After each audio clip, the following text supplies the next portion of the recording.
संगवारी हो, मैं अभी मौजूद हूँ भिलाई के सिविक सेंटर जयंती स्टेडियम में, जहाँ पंडित प्रदीप मिश्रा जी के शिव महापुराण के आयोजन होते। तो अभी आए यहाँ से दूर दूर से लोग बाग मन आए, श्रद्धालु मन से आए था। आओ उगर मन सन गोट बात करे की कोशिश करते हैं। श्री शिवाय नमस्तुभ्यम। श्री शिवाय नमस्तुभ्यम।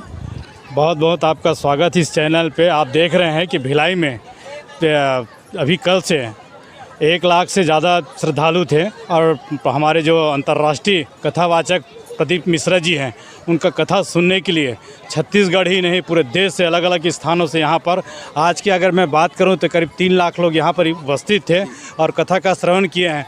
आज अभी आप देख रहे हैं, अभी करीब 8:45 बज रहा है, फिर भी यहाँ कम से कम 15 से 20 हज़ार लोग यहाँ पर उपस्थित हैं जो रात में यहीं पर निवास करेंगे और कल सुबह फिर से कथा श्रवण करने के लिए सुबह 5 बजे से लेकर यहाँ पर अपने स्थान ग्रहण करके फिर स्थान पर रहेंगे और यहीं पर शयन करते हैं। और ये कोई छोड़ के जाने वाले नहीं। बाबा की ऐसी कृपा है और पंडित जी के ऐसी आशीर्वाद है, उनकी कथा पिछले लगाव है कि सभी श्रद्धालु कोई दूर दूर से आए, कोई घर जाने का नाम यहाँ से नहीं ले रहे हैं। फिर से कल देखिएगा, कल 5 लाख के लोगों की उपस्थिति रहेगी। ऐसी लोगों की श्रद्धा इस भोलेनाथ के प्रति।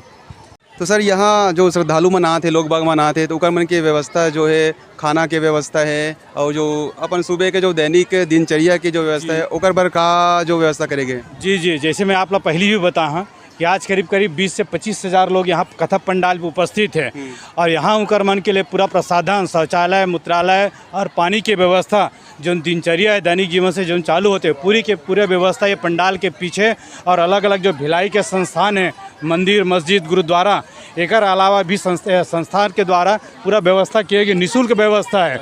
यहाँ पर सोए के लिए गद्दा है और सुबह स्नान के लिए पूरा टैंकर लगे हुए, पूरा पानी के पाइपलाइन। भिलाई इस्पात संयंत्र के बहुत बड़े सहयोग है, जिला प्रशासन के सहयोग है। सुरक्षा के लिए जो जिला प्रशासन के एसपी द्वारा और पूरा स्थानीय पुलिस द्वारा पूरा व्यवस्था है कि सुरक्षा के लिए। और दूसरा चीज़, यहाँ सुबह 7 बजे से सब पूरा श्रद्धालु मतलब भोले बाबा की कृपा से सबको सब नाश्ता मिलते, पोहा, जलेबी, सब चीज़ के व्यवस्था। उसके बाद फिर 11 बजे से फिर भोजन की व्यवस्था है जो शाम तक। अभी भी आप लोग जगह जगह पंडाल लगे भोजन के लिए, कोई भी बिना प्रसाद के यहाँ शयन नहीं करे। और यहाँ तो सोए के सवाल नहीं, आप देख सकते हो पूरा पंडाल में भजन कीर्तन चलते हैं और भंडारा भी चलते हैं। तो पूरी व्यवस्था है, भगवान भोलेनाथ की कृपा से कोई चीज़ की कमी नहीं है। पूरा व्यवस्था एकदम स्मूथली रूप से चला थे।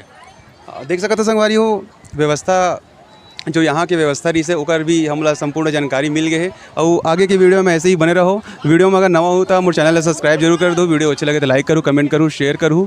धन्यवाद।